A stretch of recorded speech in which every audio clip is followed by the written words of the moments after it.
La déclassification des dossiers, il faut attendre un an, c'est beaucoup, c'est énorme. Pour un étudiant qui est en master, ça lui vaut son année, il peut redoubler parce qu'il n'a pas pu achever ses recherches. Et n'en parlons plus, nous, les docteurs, les doctorants, les futurs docteurs. On est des doctorants, on sera des futurs docteurs, Inch'Allah. Sur ce cas, il faut nous faciliter la tâche. On sait bien que chez nous, aux Comores, il n'y a presque rien. Tout se stocké ici en France, en Aix-en-Provence, à Paris, à Nantes. Il faut nous faciliter la tâche. S'il vous plaît, au cas où on arrive à avoir accès à nos dossiers tranquillement. Voilà. Et s'il vous plaît, là, c'est un message qu'on transmet à notre cher directeur de la CGS. On est confiant en vous, on espère que ça s'améliorera un jour. Et après, j'ai mon collègue Saïf qui va intervenir sur la question approche juridique de la question de Mayotte, une question qui est très d'actualité. Ça nous provoque des insomnies ces derniers temps avec tout ce qui se passe à Mayotte. Et il y aura un complément sur ce thème par notre cher collègue Omar Mjali. Je crois sur ce thème, mon collègue Saïf intervient sur la première partie et Omar Mjali intervient sur la deuxième partie. Bonjour, monsieur le directeur de Mohamed Mjali, c'est vous qui commence. Vous avez la titre. C'est vous qui ouvrez ce débat. Soyez le bienvenu. Comme je vous l'ai dit, nous sommes là pour sur le SIG. Profiter de vos connaissances et de vos sagesses. Merci d'avoir accepté l'invitation de Comores Impact et merci beaucoup d'être parmi nous aujourd'hui. Voilà. Merci Comores Impact, merci chère sœur pour l'invitation. Merci tout le monde de vous être déplacé en ce samedi 27 d'un long week-end où on a plus à faire à des choses personnelles et familiales que à des manifestations culturelles ou associatives aussi intéressantes qu'elles. Merci ensuite pour le sujet que vous proposez, qui est de parler de l'étudiant comorien en France, son parcours, ses différentes difficultés. J'essaierai en un quart d'heure de balayer ce sujet qui est, comme vous le savez, très large, qui peut-être serait mieux abordé par un historien, puisque vous êtes historienne, que par moi, mais j'essaierai de faire de mon mieux pour faire la lumière sur 3 points, ou 4 plutôt, que je trouve essentiels. Le premier, qui se subdividera ensuite en 3 points, est celui de la situation de l'étudiant comorien. Je commencerai par le bled avant d'arriver ici, et ensuite j'aborderai la question des finalités, des objectifs. Je passerai après aux obstacles, avant de proposer quelques pistes de réflexion, pour ne pas dire des solutions. Alors, étudiant comorien, vous avez, j'allais dire, l'habitude en tant qu'étudiant et étudiant-chercheur, ou apprenti-chercheur pour certains parmi nous, et parmi vous aussi, l'habitude de toujours définir les termes du sujet que l'on aborde.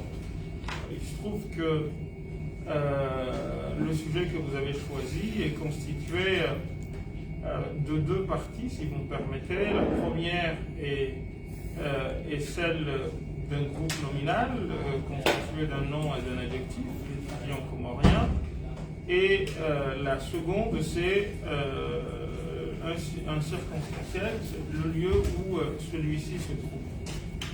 Alors quand vous dites étudiant, c'est que vous dites automatiquement quelqu'un qui vit de défis et qui vit de les dépasser surtout. Donc, qui dit étudiant dit d'entrée de jeu difficulté. Qui dit étudiant dit donc quelqu'un qui se lance dans une quête. Vous lui rajoutez l'adjectif comorien, j'ai envie de dire, vous lui rajoutez à cet étudiant des difficultés supplémentaires. Pourquoi? On va le voir dans quelques instants. Une d'elles est que le circonstanciel que vous avez ajouté est un circonstanciel d'un lieu qui n'est pas celui auquel lui est habitué.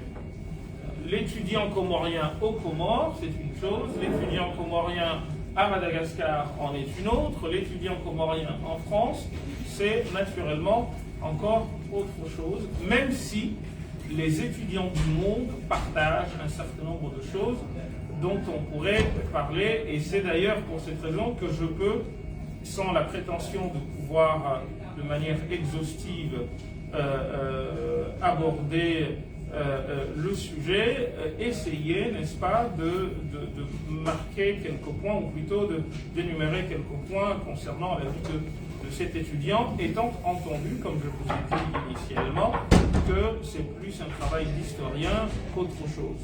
Alors, je vous ferai part, moi, de mon expérience personnelle, indirectement, parce que je ne parlerai pas forcément de ce qui relève de ma vie personnelle, mais j'essaierai de vous donner un point de vue de ce que déjà vous vivez. Vous savez, parfois quand on a le nez dans le guidon, on n'a pas nécessairement le recul qui nous permet de pouvoir travailler comme objet d'étude sur, n'est-ce pas, la situation que l'on vit. Et c'est pour cette raison qu'on a toujours besoin de quelqu'un qui est un peu à l'extérieur pour nous dire ce que parfois nous vivons, j'allais dire, de manière naturelle. Alors, le premier point, c'est celui de la situation de l'étudiant comorien en France. Alors, la situation de l'étudiant comorien en France est faite de deux étapes, si vous me permettez. La première, c'est celle du début. Qu'est-ce que le début? C'est d'abord comment cet étudiant, d'où part-il?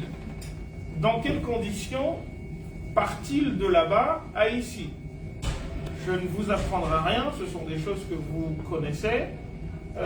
Nous partons aux Comores avec au moins trois problématiques.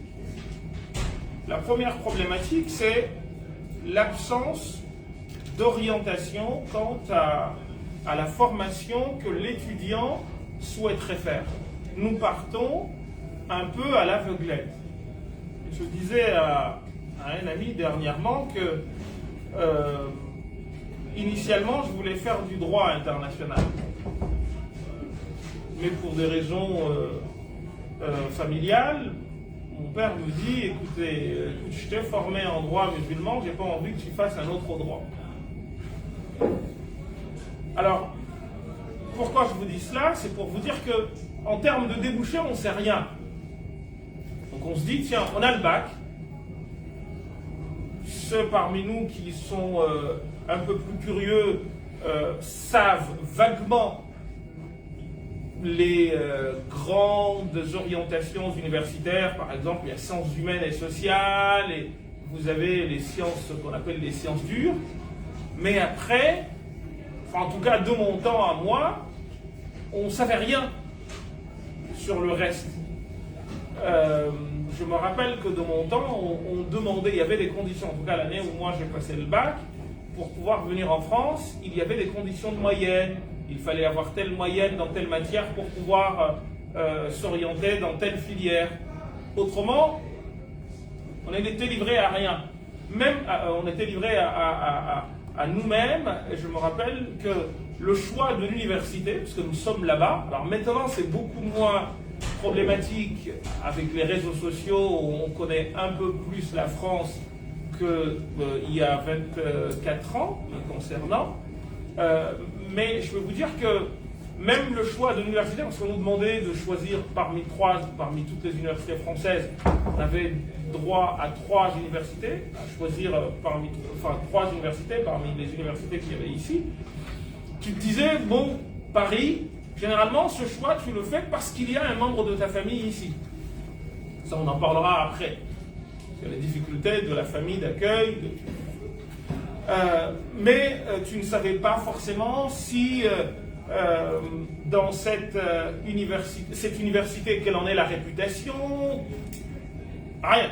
Et je pense que ça, encore aujourd'hui, ça existe et je vous proposerai quelques pistes tout à l'heure pour corriger cela. Donc, il y a la première difficulté qui est celle de, finalement, où vais-je? Dans quelle orientation je vais prendre?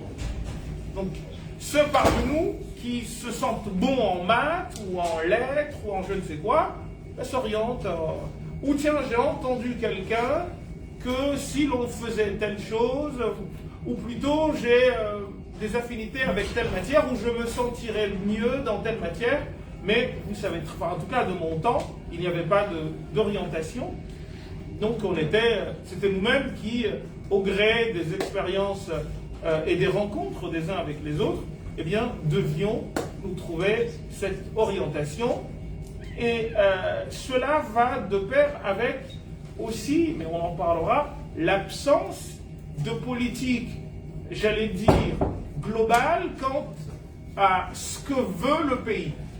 C'est-à-dire que nous sommes un des rares pays peut-être, enfin je ne pense pas que nous soyons les seuls, mais en tout cas nous faisons partie de ces rares pays où finalement nous ne savons pas, il n'y a pas de politique nationale en matière de besoins. On sait par exemple que nous voulons développer telle filière et pour cela nous aurions besoin de tant d'étudiants ou nous aurions besoin de former des gens dans ce domaine. On entend par exemple parler d'hydrocarbures. Je ne pense pas, à l'heure où je vous parle, qu'il y ait une politique globale visant à former des techniciens qui vont être dans ce domaine.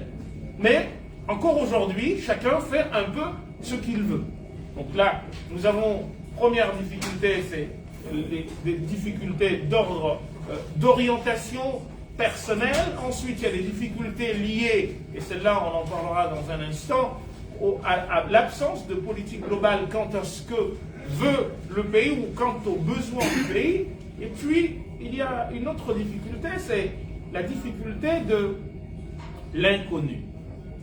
Vous savez que, je ne vous apprends rien, quand on fait sa demande, à l'époque, maintenant, on vous parle de campus, je crois, à l'époque, on allait à l'Alliance française, et je me rappelle que on nous disait qu'il fallait faire des cours de langue, etc. Et moi, c'est quelque chose qui m'a toujours...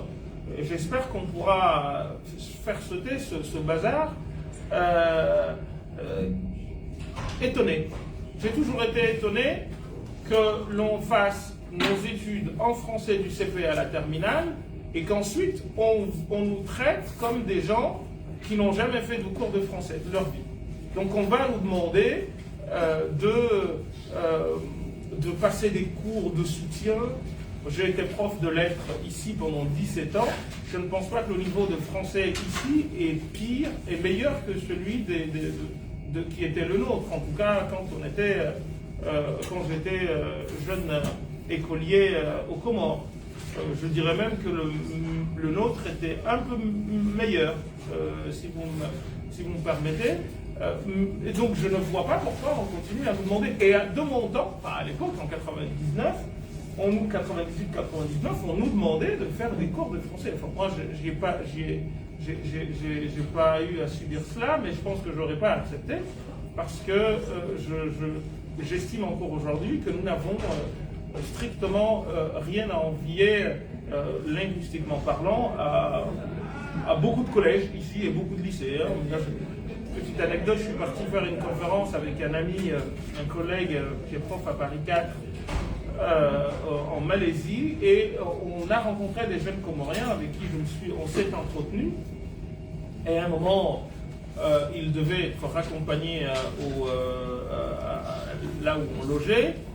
Et donc c'est un étudiant comorien, deux ou trois étudiants comoriens qui l'ont raccompagné. Et la première chose qu'il m'a dit, alors que les Français de souche, comme diraient certaines personnes dont vous connaissez les orientations politiques et idéologiques, la première chose qu'il va me dire, c'est « Mais ces garçons parlent français mieux que n'importe qui. » Et je leur ai dit « Mais eux, on leur fait passer des tests de langue, de français. » Et il me dit « Mais non, c'est pas possible. » Je lui dis que si, parce que on est un peu encore un système dont je tairai le nom, mais c'est aux Comoriens, c'est à nous de dire ça. Moi, ce qui m'inquiète aujourd'hui, d'ailleurs, j'aurais aimé que cette conférence, nous la fassions en comorien. Ce qui m'inquiète, c'est la perte du comorien. Pas autre chose. C'est pas que les gens parlent français. Qui est-ce qui ne parle pas français maintenant au Comore? C'est peut-être les gens de mon père. Là, c'est mon père. Mais tout le monde parle français. Alors, avec plus ou moins de difficultés, mais ici, vous voulez qu'on vous parle des présidents de la République française qui ne savaient pas aligner deux mots sans faire de faute? Enfin, bref, c'est un peu compliqué, c'est un climat.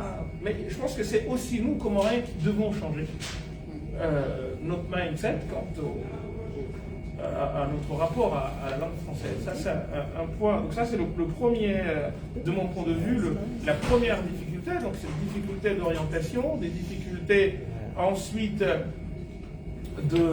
comment dire, j'allais dire, de parcours quant au chemin que nous empruntons pour venir ici. Et puis vient le fameux visa. Et psychologiquement, c'est pas évident aussi à se dire tiens, je ne suis pas sûr. D'ailleurs, certains payent et ils ne savent pas si on va ou non les accepter, parce que si on ne les accepte pas, ben, l'argent qui a été donné, bye bye. Donc tout cela fait partie des difficultés et je pense que, alors je ne sais pas, je n'ai pas des chiffres en tête, mais a priori on accepterait plus d'étudiants aujourd'hui qu'il y a quelques années, mais naturellement le nombre d'étudiants qui passaient le bac de mon temps est incalculablement inférieur à celui des élèves qui aujourd'hui passent le bac, ne serait-ce que pour des raisons démographiques. Donc ça c'est le début, qui est déjà un début difficile, pour ne pas dire chaotique. Et pour enseigner ici à l'université, je sais qu'un petit rien ici, parmi les difficultés dont nous venons de parler, suffirait à désorienter un jeune d'ici. Vous vous rappelez quand pendant le corona, on parlait de la psychologie de l'étudiant, ce qui est normal. Mais aux Comores, qui est-ce qui se préoccupe de la psychologie, de l'état psychologique dans lequel l'étudiant se trouve quand il va présenter son dossier, après qu'on lui ait demandé de trouver comment dire, une personne là-bas. Je me rappelle qu'on devait aller trouver quelqu'un qui a un bon compte bancaire. Mais tout cela, en fait,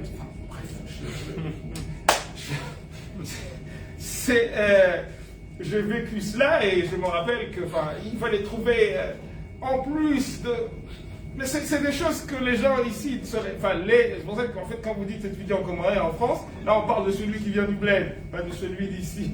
Parce que celui d'ici, il est aussi comorien, mais il n'a pas à faire face, en tout cas il ne fait pas face aux mêmes difficultés que l'étudiant qui vient de là-bas et qui vient quasiment de... c'est une aventure incroyable. Donc ça, c'est le premier point quant à cette situation. Donc vous voyez les difficultés. Ensuite, une fois ici, il se retrouve dans deux environnements qui, la plupart du temps, ne se parlent pas. J'ai envie de dire, sont-ils appelés à se parler, dans lesquels il est appelé à naviguer. Il arrive ici, j'ai envie de dire la chance et en même temps la malchance de cet étudiant est que, contrairement à celui qui se retrouverait aux États-Unis, il se retrouve dans une communauté, parce que les Comores sont représentés en France de manière assez considérable. Donc, vous savez qu'il y a proportionnellement au nombre d'habitants de notre pays, je pense que nous sommes la première diaspora au monde, proportionnellement à notre pays, au nombre d'habitants. Je pense qu'on est un peu moins d'1 million, et on pense qu'en France, il y a entre 400 à 500 000 Comoriens.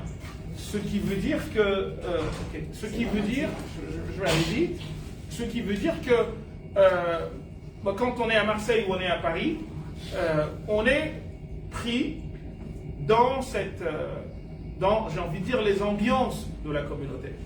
Et je pense que c'est à la fois une chance et une malchance, comme je vous disais, parce que je pense que beaucoup parmi nous glissent et oublient qu'ils ont été envoyés ici pour faire des études, en tombant, j'ai envie de dire, dans les pièges qui ne sont pas voulus, mais en tout cas, il y a une ambiance qui n'est pas forcément propice à ce qu'on réussisse ces études. Et puis, il y a le milieu estudiantin ou le milieu universitaire dans lequel on est amené à s'insérer, on est amené à vivre, mais à arriver à être dans les deux. Alors, ce qui fait que souvent on se retrouve coupé du monde universitaire en général. J'en connais pas mal qui se retrouvent exclusivement dans le premier milieu, qui est le milieu de la communauté. Et ce qui se passe dans le milieu universitaire, on n'en sait pas grand-chose, à part qu'on va à l'université, on revient, mais on ne sait pas ce qui se passe, alors qu'il peut y avoir pas mal de choses dont il pourrait bénéficier. Troisième, donc l'autre situation, c'est aussi l'absence. Alors, vous, comme Impact, j'ai appris, ou j'ai cru comprendre que c'était une de vos priorités, c'est l'accompagnement de l'étudiant qui vient ici. Moi, je me rappelle que le premier choc, vous allez rigoler, c'était de comment manger. Parce qu'on n'a pas de bourse, ça je vous en parlerai. Mais on doit, si on trouvait un euro, il fallait se trouver quelque chose à manger. Alors je me rappelle, vous allez vous moquer de moi, mais moi je suis arrivé à la fac. Un jour, on avait une journée très chargée et j'avais faim. J'avais je ne sais plus combien d'euros et je suis parti, cela faisait 1 mois où j'étais là. Donc pour moi, tous les blancs étaient les mêmes. Parce qu'ils disent que les noirs aussi sont les mêmes, mais pour moi, les blancs étaient les mêmes. Il y avait 2 ou 3 blacks dans notre département. Et donc je vais à une cafette qui était dans le couloir du département. Et je voulais surtout pas manger de porc. Donc il fallait que je fasse le maximum pour pas manger de porc. Et je vois un sandwich. C'était un sandwich aux chèvres. Alors moi je me suis dit, comme on dit en comorien, il y a mamouze. Et donc j'y vais je commande ça. Et je vois que c'était du fromage. Et c'est quelque chose que j'ai jamais aimé, le fromage. Et quand j'ai coupé le premier morceau, je me suis dit, c'est quoi ça? Et donc j'ai pas fini, etc. Et puis je me suis retrouvé à prendre un flan tous les jours où on avait cette longue journée. Mais c'est vous dire qu'il y a cette absence d'accompagnement qui fait que parfois c'est trop grand pour nous. On n'est pas habitué à voir cela. Donc ça c'est par rapport à la situation de l'étudiant. Ensuite, il y a les finalités, c'est la réussite. Je vais vous parler en quelques mots des obstacles. Vous avez les objectifs de l'étudiant comorien. Alors, c'est comme tout étudiant, c'est réussir ses études. Réussir ses études, c'est un bien grand mot. Quel est le niveau? Alors, il y a de ce point de vue-là un contraste très grand que vous pouvez voir vous-même entre l'étudiant comorien du bled et l'étudiant comorien d'ici. L'étudiant comorien du bled a tendance à faire de longues études quand il le peut. Et l'étudiant comorien d'ici, bon, il y en a qui vont jusqu'à master ou master 2, etc. Il y a de plus en plus, alhamdoulilah. Mais c'était pas la règle en fait. La règle, ça peut s'expliquer pour d'autres raisons socio-anthropologiques de la diaspora comorienne ici, mais on a tendance à faire de longues études et la plupart du temps, après, c'est quoi de l'orientation après les études, ça c'est une autre affaire. Il y a aussi une fierté familiale. On se dit, tiens, j'ai quitté ma famille, j'ai envie de réussir mes études, etc. Et puis, on se dit, on veut retourner aux Comores, donc on se dit, c'est ça. Mais bon, beaucoup déchantent au bout de quelques expériences, on en parlera. C'est là 3 objectifs.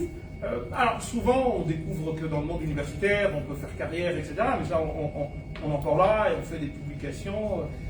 Même si il y aurait beaucoup de choses à dire là-dessus.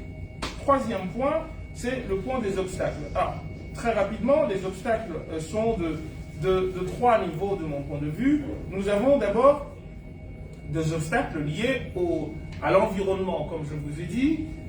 Nous venons d'un ailleurs qui n'est pas forcément celui d'ici. Et d'un point de vue épistémologique ou d'un point de vue intellectuel, c'est un facteur dont on parle rarement, mais qui est très très important. Alors aujourd'hui un peu moins, mais de mon temps c'était vraiment flagrant, parce que tu venais d'un monde où il n'y avait pas les réalités que tu trouves ici, et tu apprends tu te frottes à ces réalités. C'est pas évident, et ça peut être une source de démotivation pour plus d'un. C'est peut-être de là que vient le problème de l'échec de l'étudiant comorien, parce que je pense que plus d'un étudiant sur 3 Comorien qui veut venir faire ses études en France échoue. Alors vous rajoutez à cela l'étudiant français aussi qui échoue. Je pense que la première année, si vous prenez les études qui vous montrent l'évolution des étudiants, si vous avez 10 000 étudiants qui s'inscrivent en première année, je pense que ceux qui arrivent au doctorat, en France, il y en a un maximum, il y a 10 000 docteurs par an en France. Hein, c'est très très très peu. Donc c'est vous dire que nous, on a tendance à penser que c'est courant, mais c'est pas courant du tout. Deuxième obstacle, c'est un obstacle matériel. C'est là où sans doute vous m'attendez tous, c'est que on n'a pas le sou. On n'a rien. On vient ici, et je pense que c'est encore d'actualité.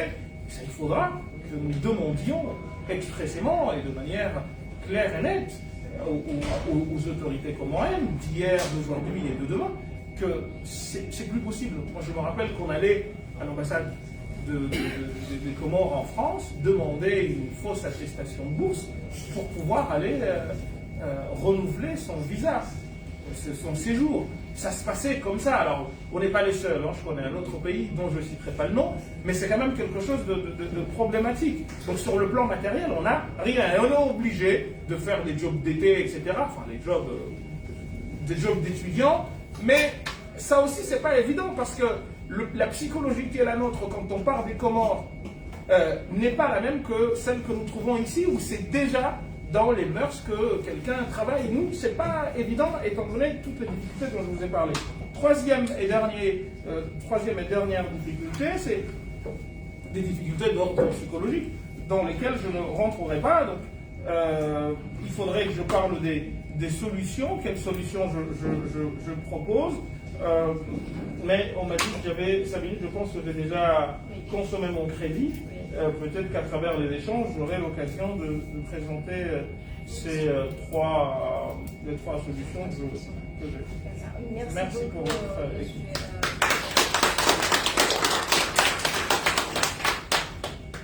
Merci beaucoup, Dr. Nadjarafi, pour cette intervention si enrichissante. On a appris beaucoup et surtout de nous avoir partagé votre expérience.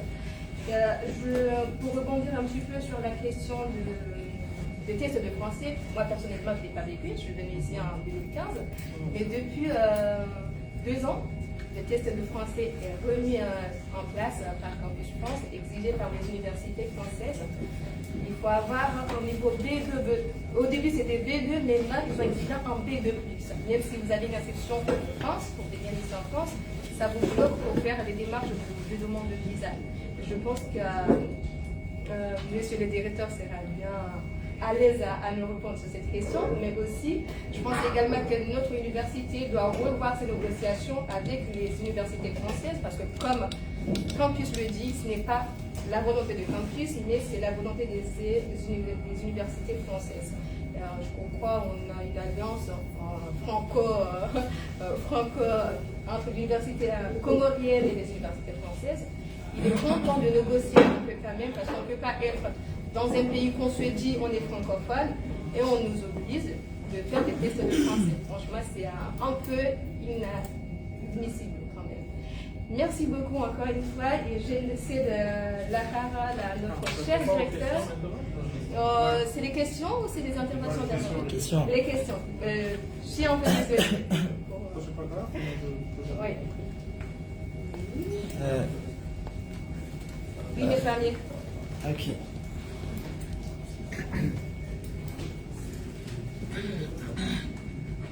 Bonjour tout le monde, je me présente en premier, je m'appelle Amir Souf. Moi, ce n'est pas une question précisément, mais j'aimerais bien apporter quelque chose de plus sur un point très important qui vient d'être évoqué en ce qui concerne l'orientation. Moi, je pense qu'il y a une nécessité d'avoir une réflexion très approfondie sur ce point parce que ça devait partir de très très loin pour orienter la nouvelle génération vers la construction d'un avenir meilleur pour notre pays. Parce que si on voit la charge de l'État en matière d'orientation des nouveaux étudiants, ça va loin, vraiment très loin, considérablement des objectifs qui devraient être fixés par rapport aux besoins qu'il y a sur la base, qui devraient être sur la base de ce qu'on appelle un schéma directeur. L'État doit avoir un schéma directeur sur des domaines bien précis. Je peux prendre un petit exemple bien précis. Si un jour on veut créer une compagnie aérienne, mais jusqu'à présent on n'a jamais entendu, moi j'ai discuté sur ce sujet avec un représentant diplomatique du haut niveau de notre pays, il m'a dit qu'Amir, ce que tu viens de dire, je n'ai jamais entendu une autorité de notre État actuel parler de ce genre de sujet. On devait avoir une orientation sur les spécialités constituant le domaine de l'aviation, depuis le personnel à bord, la sécurité, navigation aérienne, steward, jusqu'à la sécurité sur terre et la partie agent de piste, vers la partie sécurité des voyageurs à l'intérieur des aéroports. Tout ça, c'est un schéma directeur qui devait faire l'objet d'une orientation d'une génération vers les universités qui peuvent répondre à cet objectif-là. Mais si on dit voilà, toi tu vas faire ça, tu vas faire ça, tu vas faire ça, parce qu'on voit qu'il sera capable de faire ça, à partir de ça, un schéma directeur par rapport aux besoins de notre pays, moi je trouve que c'est une perdition totale de la nouvelle génération, ça n'a même pas de sens. Merci. Merci beaucoup.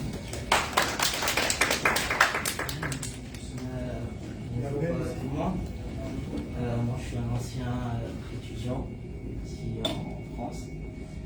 Moi je voulais rebondir sur l'inutilité du texte de langue française qu'on nous fait passer à l'Alliance française. Et je voulais un petit peu rajouter ce qui a été dit.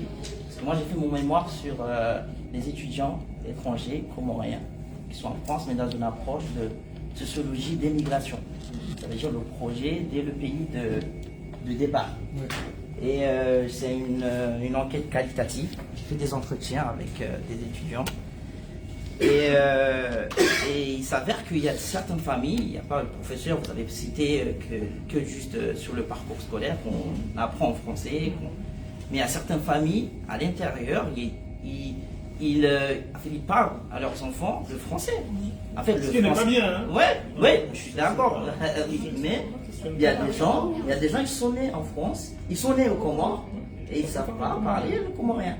Ça veut dire que dans leur famille, mais ça c'est une pratique, c'est une stratégie des pratiques éducatives, ce qui a été mis en place par certaines familles comoriennes.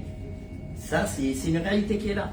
Mais comment on va faire pour faire sauter ce test qui sème aussi des inégalités? Oui, parce que c'est un test aussi qui sème aussi des inégalités aussi sociales dans le pays. Mais il y a ce point-là, mais après il y a d'autres points aussi sur les étudiants qui veulent venir en France étudier. Moi, je trouve qu'ils sont tout seuls à préparer ce projet-là. Il y a un manque d'accompagnement qui est politique de l'État, parce que c'est un projet personnel, ça reste un projet personnel et familial. Et du coup, là, comment on va imposer des étudiants qui sont au Comores, comment on va imposer que toi, tu vas faire des études en aéronautique ou en médecine parce que le pays, il a besoin des médecins. Comment le pays ne peut pas imposer un étudiant qui est tout seul à faire ce projet, à préparer ce réalisé-là. Ça, c'est un débat aussi, parce que moi, jamais, à ce qui paraît, il y a des bourses françaises, mais moi, j'ai jamais entendu de bourse quand je préparais mon projet pour venir en France. Est-ce que ces bourses-là, ils sont réservées à une certaine minorité des étudiants privilégiés au Comores, ou ils sont ouverts à tout le monde? Ça, c'est un débat aussi, il faut y avoir. Et il faut avoir dans le débat public. Après, c'est juste ces deux points-là que je voulais rajouter. Merci. Merci beaucoup pour... je vais essayer de rebondir très rapidement sur ce que vous venez de dire par rapport au... Et ce qui a été dit également par notre frère à l'instant par rapport à cette absence d'orientation. Il y a une donnée que nous devons avoir en tête maintenant, qui est que notre présence ici, et il faut vraiment que nous tous nous en soyons conscients, les autorités comoriennes également, constituent une chance pour la France. Je pèse bien mes mots. On parle aujourd'hui de soft power. Et le fait que nous ayons été formés ici crée des liens qui n'auraient jamais existé si nous n'étions pas là, entre la France et notre pays d'origine.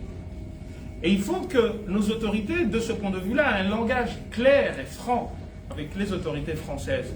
Les amis, il y en a d'autres en fait. On n'est pas mariés. On aurait pu aller dans d'autres pays. Et c'est ce qui est en train de se passer. Et les histoires de visa, de je ne sais quoi, il ne faut pas... Attendez, c'est ou vous ou ailleurs. Hein. Et cet ailleurs est très agressif sur cette question. Je pense aux frais de scolarité qui viennent d'être, depuis maintenant 3-4 ans, multipliés par je ne sais quoi, qui, de mon temps, s'ils existaient, ne m'auraient pas permis à moi de faire des études. Et je vais vous faire une confidence. Il y a 2 ans de cela, quand en plein Corona, on a eu un déjeuner avec le Premier ministre d'ici. Il y avait 4 intellectuels de confession musulmane qui ont été sélectionnés pour aller échanger avec le Premier ministre, c'était M. Castex. Et je pense lui avoir dit ceci. J'étais parti en 2016 avec des amis aux États-Unis pour, entre autres choses, chercher un poste de prof là-bas. Et nous sommes partis à Stanford, où les frais de scolarité annuels s'élevaient à pas moins de $100 000.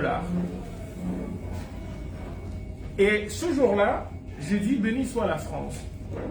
Parce que je me suis rappelé qu'après avoir fait 8 ans d'études après le bac, je n'ai pas payé 3 000 € en tout. Il se trouve qu'aujourd'hui, avec l'augmentation des frais de scolarité, on parle les frais de scolarité tournent autour de 7 000 €, etc. Ben en fait, là, on arrive au même niveau que des pays comme le Canada, etc., et même la Malaisie. Mais bon, ça, je vous le dis comme ça, mais ça c'est aux autorités comoriennes de tenir un discours franc de ce point de vue-là, notamment en cette période où la France a des difficultés partout en Afrique. Alors quand on trouve des gens, parce qu'il ne faut pas non plus se leurrer, l'étudiant comorien, la première chose, j'ai envie de dire naturellement à laquelle il pense après le bac, c'est de venir en France. Mais, à un moment donné, il faudra que nous disions stop. On n'est pas... Il faut qu'on soit réaliste de ce point de vue-là. Et vous ne voulez pas, on ne force personne à nous aimer. Hein. On ne peut pas forcer quelqu'un à nous aimer quand on ne nous aime pas. Écoutez, il faut aussi que de ce point de vue-là, nous ouvrions notre mindset. Il y a un deuxième point par rapport à cette histoire d'orientation.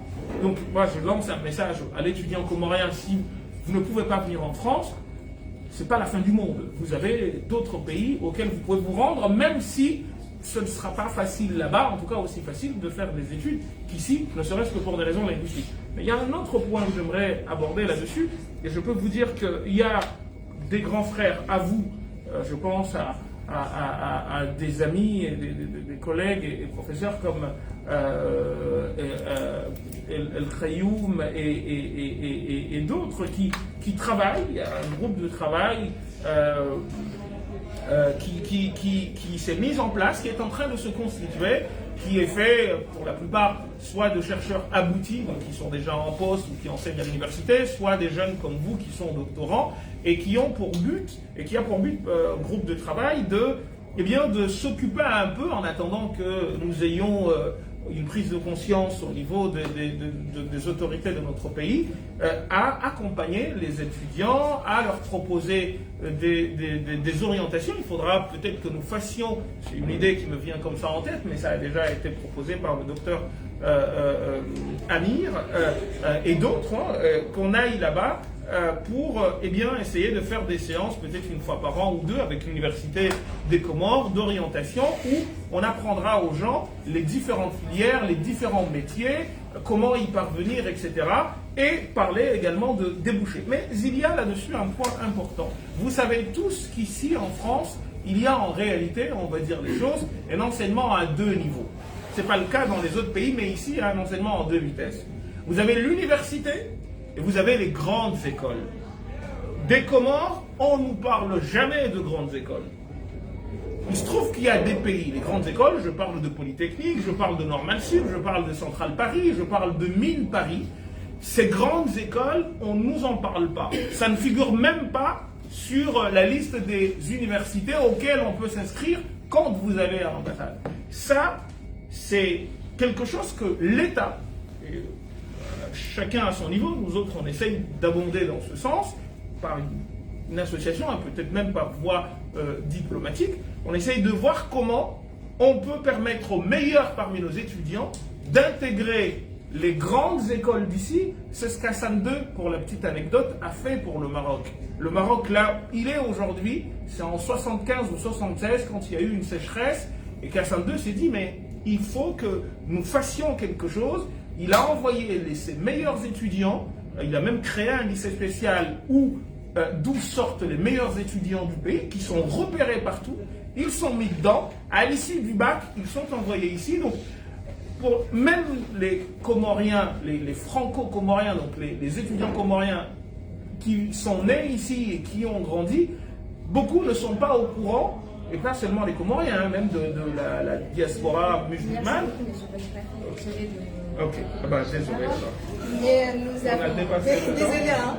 Non, on a 3 autres questions, c'est pour ça que je vous ai coupé. Je suis sincèrement désolée pour laisser les 3 personnes concernées poser leurs 3 questions. C'est juste que ce point est très important, je le finis juste là-dessus. Oui. Parce que là, ce point, il est central, mais je veux vraiment m'arrêter là-dessus. C'est qu'il faut que les étudiants qui sont aux Comores, mais à la limite... pas seulement d'ailleurs, parce qu'on a ces cas-là ici, on a de brillants étudiants qui sortent de là-bas, qui viennent à l'université, alors qu'en réalité, ce n'est pas forcément leur place. J'ai vu une sœur, je cite toujours son exemple, qui est à Marseille, et son enfant, je pense, a été le meilleur élève au bac de la région PACA.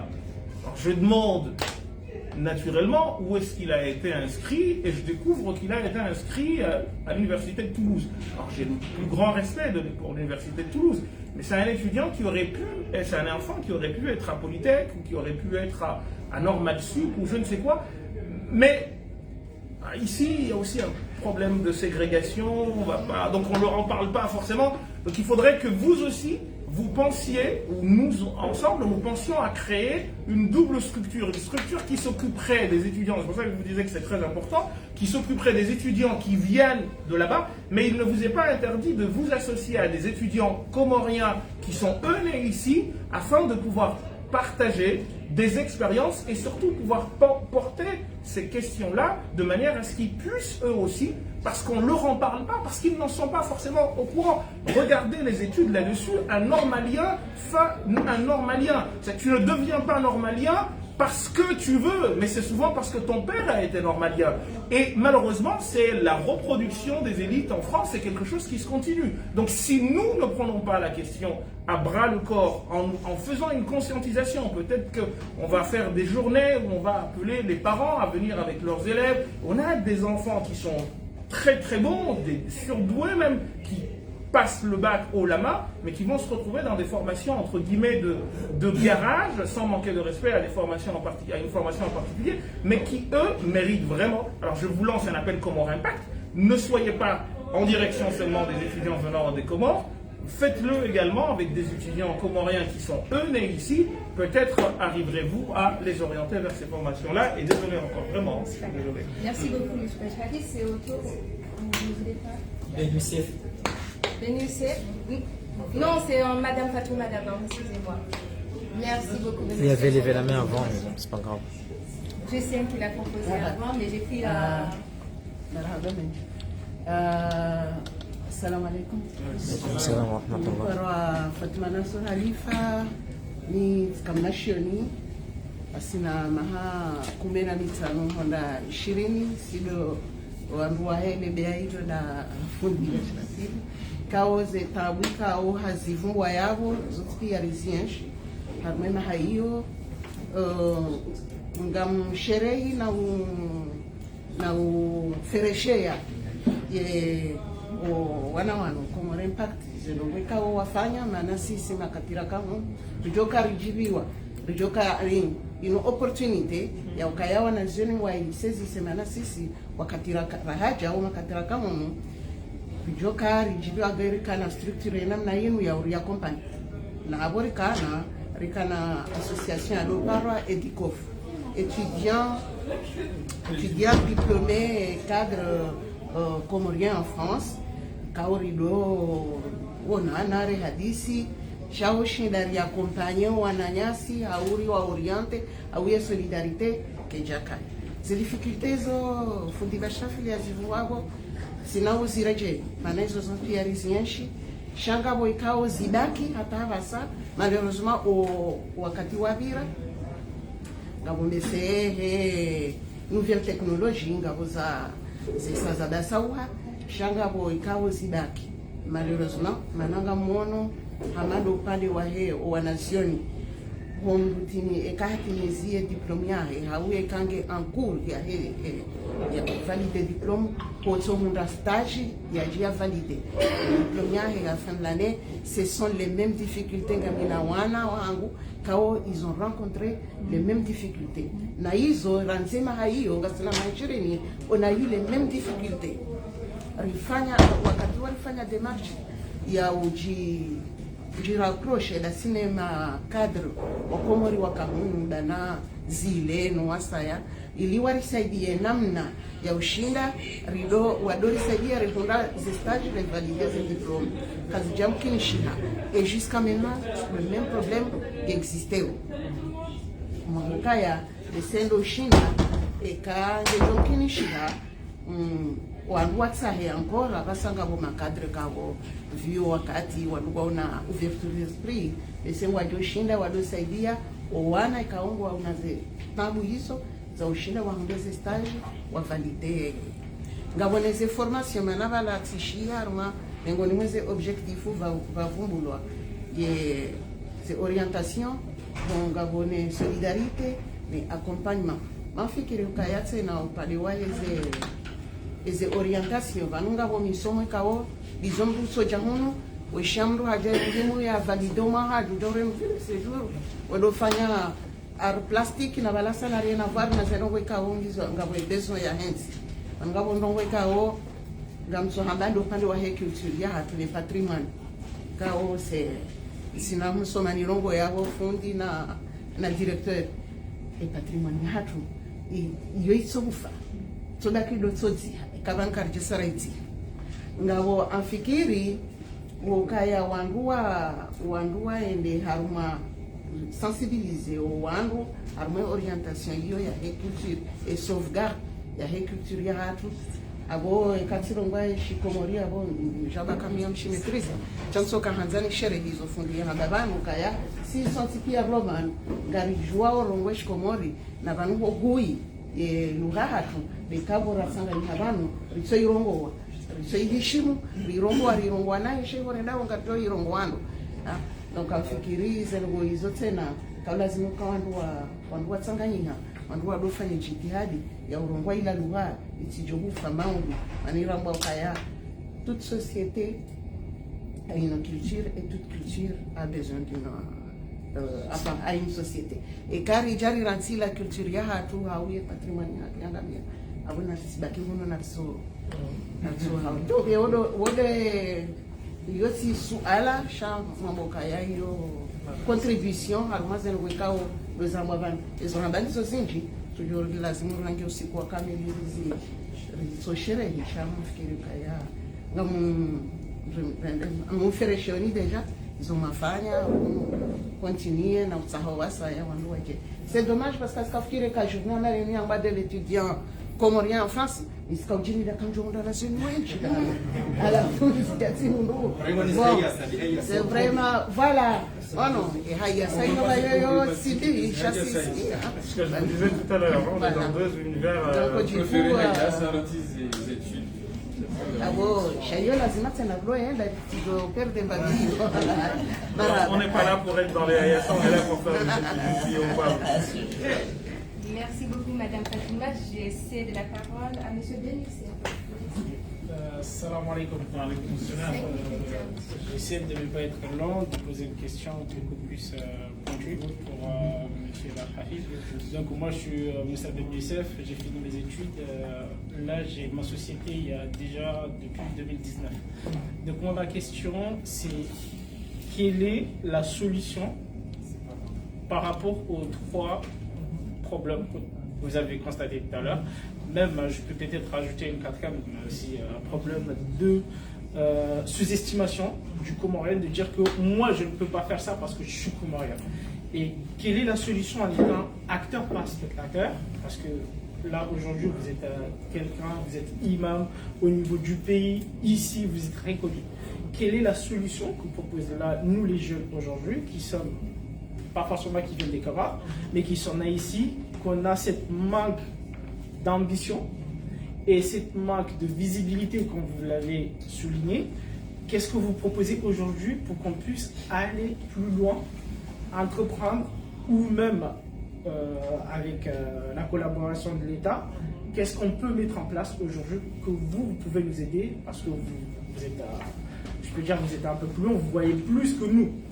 Moi, ce que je vois peut-être le plus bas, mais vous voyez plus que nous. Qu'est-ce que vous nous proposez pour remédier ce problème? Je m'arrête là.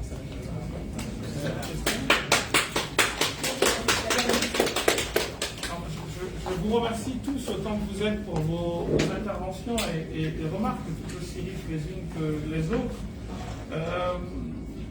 C'est vrai que, comme vous le disiez à l'instant, il aurait été de bon ton que nous parlions en comorien. Et je trouve que, y compris moi, il y a une sorte de complexe que nous avons développé à l'égard notamment du français.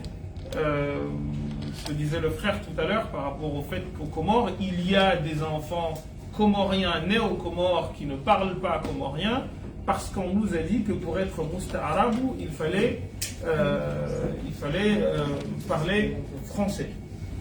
Moi, je peux vous dire une chose de ma petite expérience d'étude des langues. Quand on maîtrise une langue, il est très facile d'en apprendre une autre. Le problème que nous avons, c'est que nous fabriquons des analphabètes bilingues. Ils ne sont bons ni en comorien, ni en français. Et j'ai eu enseigné dans une université ici, dont je tairai le nom, où j'avais un cours d'arabe.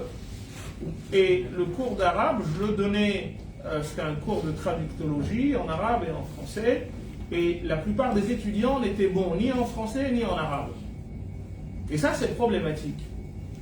Cela vient du fait qu'on n'apprend pas les bases d'une langue, en tout cas on ne les maîtrise pas suffisamment, parce que si on maîtrise les bases d'une langue, il nous est très facile d'en apprendre une autre. Il faudrait pour cela, parce qu'aucun pays ne s'est développé sans utiliser sa langue maternelle dans l'enseignement, que nos autorités décident, une bonne fois pour toutes, d'introduire le shikomori comme langue d'enseignement aux Comores. C'est un vœu que nous autres formulons depuis maintenant plus d'une dizaine d'années, mais la tendance est très forte, à moins que nous décidions que nous ne voulons plus parler comorien, auquel cas on peut le faire et décider que nous devenons créoles. Parce que j'ai même vu, c'était un ami, un collègue qui avait écrit un bouquin de conjugaison dans lequel il a mis le verbe vous chanter. J'avais un frère avec qui je disais, mais non, c'est pas possible, on ne peut pas faire ça. Vous chantez, non. Alors, peut-être que ça passera demain, hein, mais bon. D'ailleurs, aujourd'hui, on fait du switching, et c'est un peu, quand on tire un peu à la culture, comme le disait notre sœur à l'instant, c'est des choses qui font mal. Mais bon, est-ce que nous allons décider un jour? Je ne sais pas, mais c'est juste un petit clin d'œil que j'ai voulu faire sur ce point-là. Il y a la question que le frère posait tout à l'heure. Il y a une chanson de Salim Ali Amir, je ne suis pas bon du tout en musique, hein, mais il y a une chanson que j'ai entendu dire une fois, Siwra Mzungu. Bahata Mohatu. C'est ça, hein? Et je pense que le Siwra Mzungu, en fait, c'est quelque chose qu'on a intériorisé. On a intériorisé notre infériorité. Et ce qui fait que déjà, on se dit, Wom Komori. Moi, je l'ai vécu à plusieurs niveaux. Quand tu as des gens, tu as un Comorien et tu as un non-Comorien, disons, de couleur blanche. Il peut se trouver que le Comorien est le chef de celui qui est de couleur blanche. Mais dans notre psyché, dans notre mental comorien, c'est forcément celui-là qui est le chef de l'autre. Donc quand on viendra chercher à serrer la main du chef, on ira en direction du blanc. Ça, c'est un problème pas seulement comorien, c'est un problème d'infériorité au niveau, j'ai envie de dire, du continent africain. On a intériorisé cela. Il faut lire, entre autres, Fanon, notamment dans son fameux Peau noire, masque blanc, pour voir qu'il y a autant nous avons un complexe d'infériorité, autant en face il y a un complexe de supériorité. Et même notre rapport, il y aura une question politique qui sera abordée tout à l'heure, mais la manière dont on traite les questions de la part de la partie adverse vient de ce que nous-mêmes nous avons accepté que nous étions petits. Et je me rappelle que quand on faisait des études de théologie, il y avait un petit livre qui s'appelait en arabe Comment apprendre à l'apprenti la voie de l'apprentissage. Et il disait que le premier levier à activer et sur lequel s'appuyer quand on veut réussir, le premier, c'est d'avoir ce qu'on appelle al-himamul awali. C'est d'avoir de grandes ambitions. Pourquoi se limiter à un petit truc lorsque tu peux aller plus loin? Il y a des Comoriens aujourd'hui, et ça aussi, il y a besoin, parce que vous me demandiez quelle solution, il y a besoin que nous allions à la recherche des réussites comoriennes. Et en France, il en existe une myriade. Et au-delà de la France, il en existe encore plus. Le problème, c'est que, et c'est pas propre aux Comores, c'est propre au pays dit du tiers-monde, comme disait Alfred Sauvy il y a bien longtemps de cela. C'est que les pays dits du tiers-monde ou les pays en voie de développement ont la particularité de rendre idiots les intelligents, alors que dans les pays développés, l'idiot, on œuvre à le rendre intelligent. C'est que chez nous, quand on n'aime pas trop, quand je dis chez nous, c'est pas seulement aux Comores. En Égypte, le seul Nobel musulman s'appelait Ahmed Zouaïl. Il est égyptien. Mais qu'est-ce qu'il n'a pas pris en Égypte? Et en fait, ça c'est typique de quand on est... on fait tout pour que celui ou ceux qui sont en avant, on les fasse descendre. Au lieu de tout faire justement pour que, eh bien, nous les poussions. Donc on a besoin, nos enfants ont besoin de modèles. Je m'arrête vraiment là-dessus. En 2006, je me suis retrouvé dans un collège, comme prof de français, dans un collège ici à Val-de-Fontenay. J'avais une classe de 5e. Il y avait un jeune élève qui s'appelait Madi Koulé. Je ne sais pas de quelle origine il était. Mais c'était pour lui la première fois qu'il voyait un professeur de français de couleur noire. Il ne participait pas au cours avant. Et quand je suis venu, il a commencé à venir en cours. Et quelque temps après, j'ai quitté le collège, je l'ai retrouvé à Grigny. Et je l'ai vu, il a couru vers moi. Je lui ai dit, qu'est-ce qui se passe? Je le vois, je l'avais oublié. Je lui ai dit, monsieur, je suis matriculé, vous vous en souvenez? Je lui ai dit, mais qu'est-ce qui t'arrive, jeune homme? Il dit, parce que vous m'avez marqué, je ne savais pas qu'on pouvait être noir et être prof de français. Donc nos enfants, même s'ils ont la télé, même s'il y a les réseaux sociaux, mais d'ailleurs même entre nous, ce que nous disons entre nous, en famille, ils connaissent rien. Donc en fait, on se rabaisse entre nous, ce qui fait que quand on voit un Comorin, on ne le prend jamais au sérieux. Nos enfants même. Donc la première des choses, c'est déjà de faire sauter ce verrou. C'est un verrou que nous avons nous-mêmes mis. Après, vous le disiez tout à l'heure par rapport au stage, il ne faut pas se leurrer. Et ça, pour que ça change, il faut que nous nous disions qu'il faut que nous partagions, nous fassions des renvois d'ascenseur. Celui qui a réussi, parce que c'est comme ça que les choses s'imposeront, celui qui a réussi doit apprendre à tendre la main à celui qui est dans le besoin. Et c'est la meilleure réussite, dirait Aristote.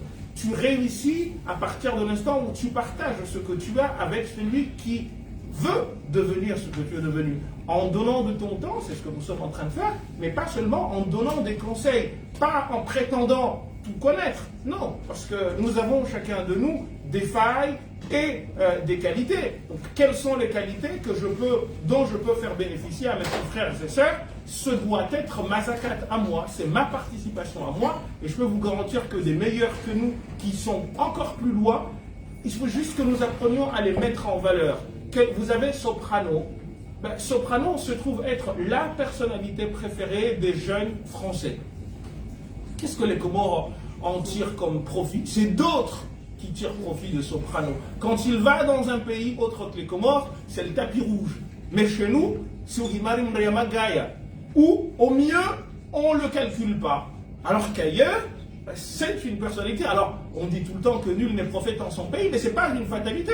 Il faut que nous apprenions à changer cette manière de voir les choses, et c'est ce qui nous permettra d'aller de l'avant. Je pense que j'ai abusé du temps qui m'a été imparti. Je m'arrêterai là-dessus. Il y a 3 points que je voulais aborder, mais on aura l'occasion. Inch'Allah. Comme on dit. Oui. On aura l'occasion. Inch'Allah, on se retrouve l'année prochaine pour ça. Inch'Allah. Mais un peu plus long. Ouais.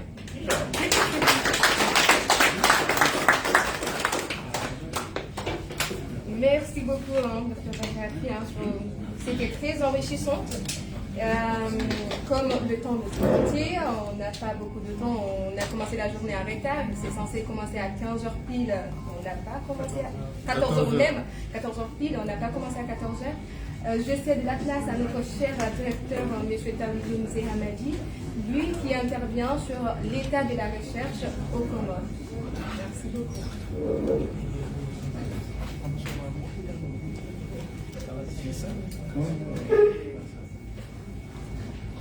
Merci, chère madame, de m'avoir donné la parole. Excellence, monsieur l'ambassadeur, même si vous allez devoir partir pour des responsabilités,